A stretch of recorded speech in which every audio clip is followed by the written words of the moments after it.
Like a lot of the horrific stories that we've covered thus far on the channel, this one is no less terrifying, for lack of better words.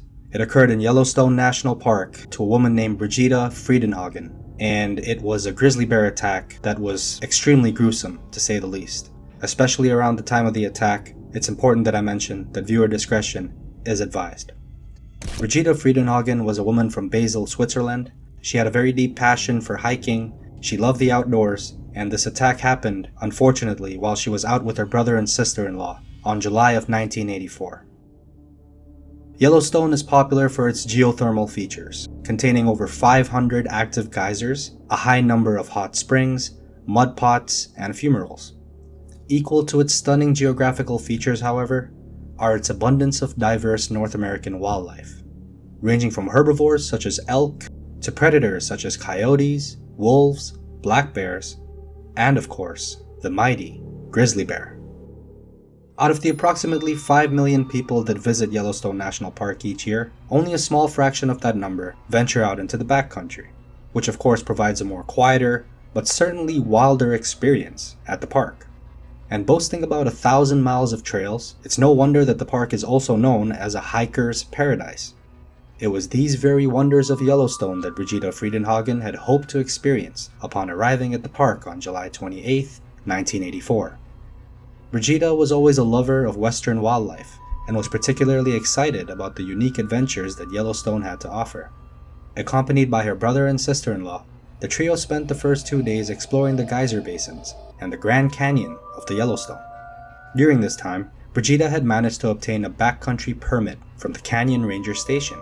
The ranger that helped her with her permit was a man by the name of James Youngblood, and he described Brigitta as a pretty petite girl that was somewhere around 5 foot 4 inches tall, with dark shoulder-length hair, blue jeans, and a knit pullover sweater, as well as a bubbly personality.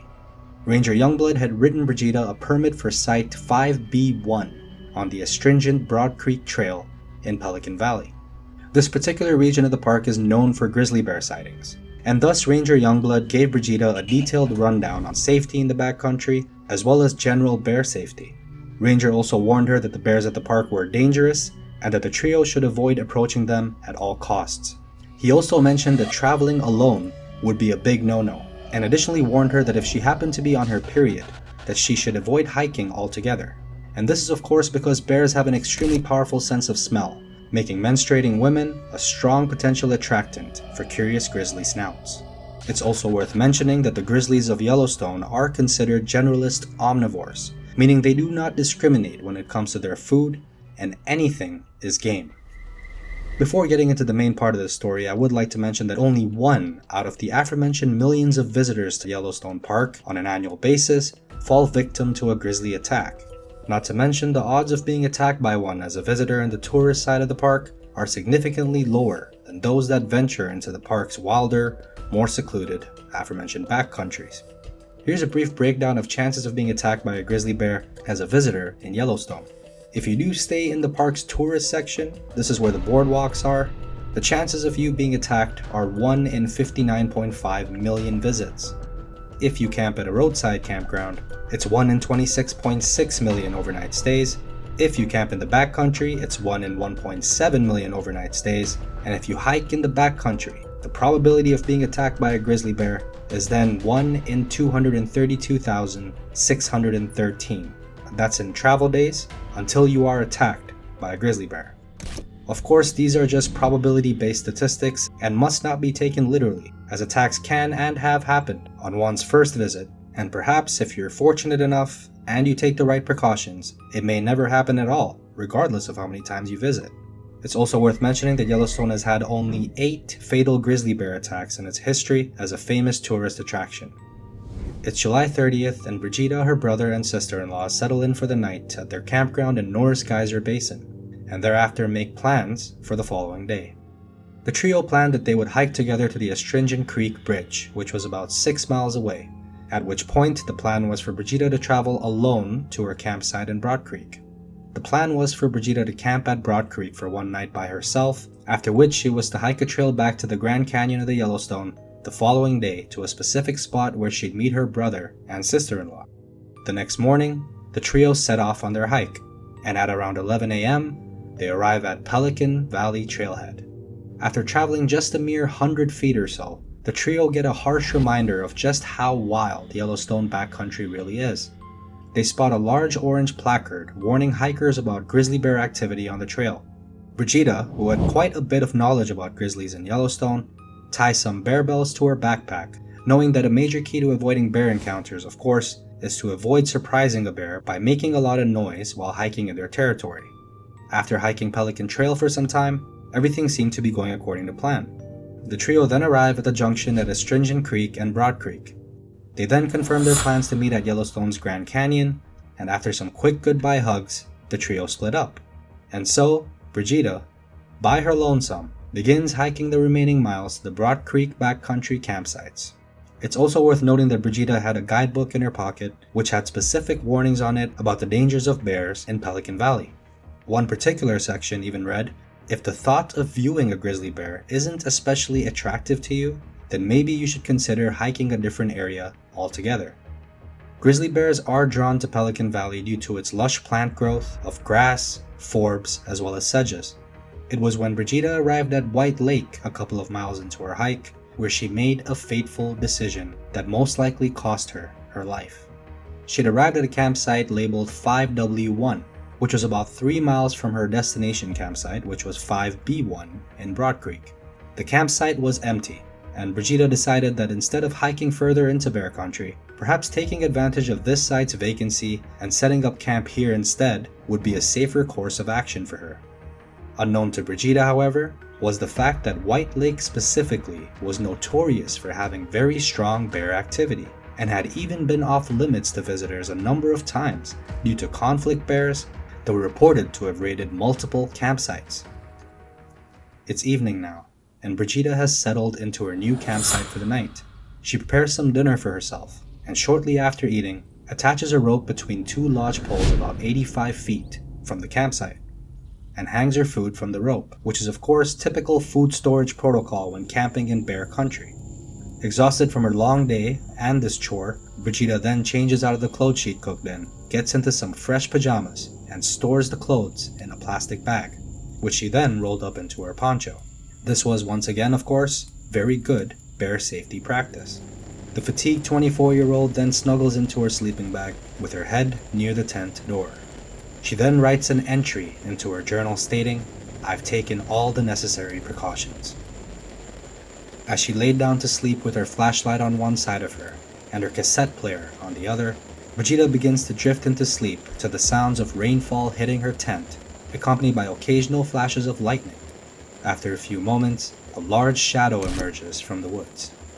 A large grizzly bear cautiously begins making its way towards the campsite, testing the air as it lumbers closer, its powerful sense of smell eventually pointing him in the direction of the tent.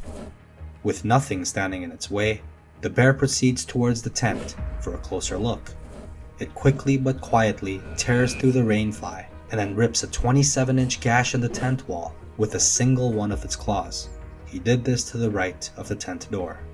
The grizzly then sticks his massive head in the tent, and with a single bite, grabs poor Brigitta by the head, sinking his teeth deep into her face, crushing her jawbone in the process.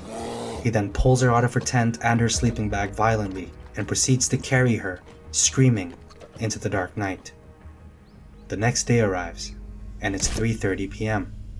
Brigitta's brother and sister-in-law await the arrival of the typically very punctual young woman. As time went by, the pair's concerns began growing by the second, realizing that it really wasn't like Brigitta to be late. After a few hours went by, panic ensues, and the pair begin to fear the worst.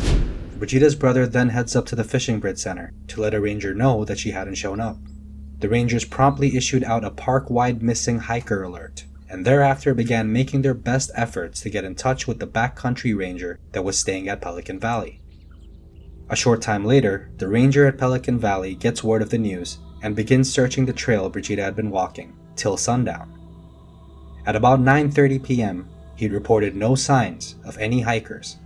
The search then continued on through the night, conducted by multiple park rangers. Meanwhile, Brigitta's brother and sister-in-law would head towards their campsite for what would ultimately be a sleepless night. The next day then arrives, and there was still no sign of Brigitta.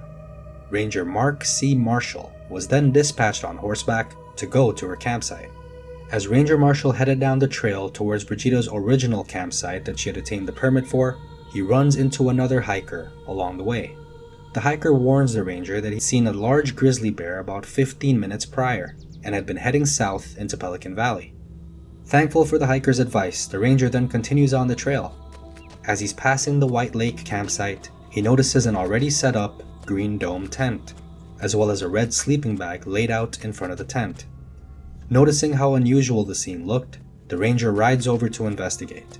As he approached closer to the tent, he notices the huge tear on the tent wall. Upon peering inside, however, he notices there is nobody in there. However, everything within the tent looked untouched. As he turned back towards the sleeping bag, the ranger then focuses his efforts on the outside of the tent as well as the sleeping bag. As the ranger's eyes scanned for clues, they finally lock on to a piece of human lip. Not far from it, some scalp with some hair attached to it, as well as some muscle tissue. Immediately, Ranger Marshall radios in at the station to let them know what he's found, after which he begins searching for Brigitta's body. 20 minutes or so go by of searching, and Ranger Marshall is still unable to find the young woman's full body. What he did manage to find, however, was the food that she had hung up on the lodgepole pines, which the bear had actually managed to pull down. The bag was ravaged, and the items within spread out all over the ground. Around this time, Lake Rangers Tim Blank and David Sprites arrive at the scene. They're fully loaded with shotguns, rifles, as well as medical equipment, and a strong search effort by the trio then ensues, eventually leading them to a trail of human body parts. Before continuing with the story, I'd like to thank Wes from the Tooth and Claw podcast. You can find it on Spotify. He is a bear expert and a biologist that actually works at Yellowstone National Park, and if it weren't for him, I wouldn't have so many details when it comes to this specific attack, and he did cleverly put together all the details that were available because there were no eyewitnesses for this attack to kind of draw us a picture of how this may have occurred. I will warn you once again that the following contains some graphic as well as some extremely disturbing details, so viewer discretion is once again strongly advised. Brigitta was violently pulled from her tent and sleeping bag as the bear bit down on her face, neck, head, and torso. This was evidenced by the lip, scalp, and clumps of fat that they had found as they were heading north. The trail of carnage eventually led to a 2 by 3 foot patch of dark, greasy grass, which had been covered in small fragments of cloth as well as a lot of human tissue. This indicated that this patch of grass was likely the exact spot that the bear had stopped dragging Brigitta by her head and began feeding on her, which meant this is ultimately where she lost enough blood to lose her life. The rangers then proceeded up a small hill into some woods in search of her full body. They then found a shredded and blood-stained sweater as well as a blue cotton pullover. And finally, about 250 feet away from her tent, they found Brigitta's body, which was laying stretched out in a prone position with her left arm buried under her body and her right arm extended above her head. Her right foot had been completely detached from her ankle, but had been laying right next to her right ankle. The skin on her arms had been peeled all the way back to her shoulder, which is something that grizzlies often do with their prey in order to gain access to their internal organs. Most of the muscle, skin, and flesh was gone from her arms, legs, as well as her buttocks and upper torso. When it came to the bear itself, however, numerous bear scats had been found containing human remains around the campsite, as well as a few miles away. The frequency of these scats indicated that the bear had most likely returned to feed on Brigitta's carcass a few times, which also meant that it spent a good amount of time feeding on her body. Brigitta's brother and sister-in-law, traumatized by the whole ordeal, had to be comforted by park rangers thereafter, and after cremating Brigitta, were tragically forced to have to travel back from what was supposed to be a fun family vacation with the ashes of their beloved family member. Numerous bears as a result of this attack lost their lives as park rangers tried to hunt down the grizzly that killed Brigitta. Unfortunately, by the end of it all, it was said that the killer bear was never caught.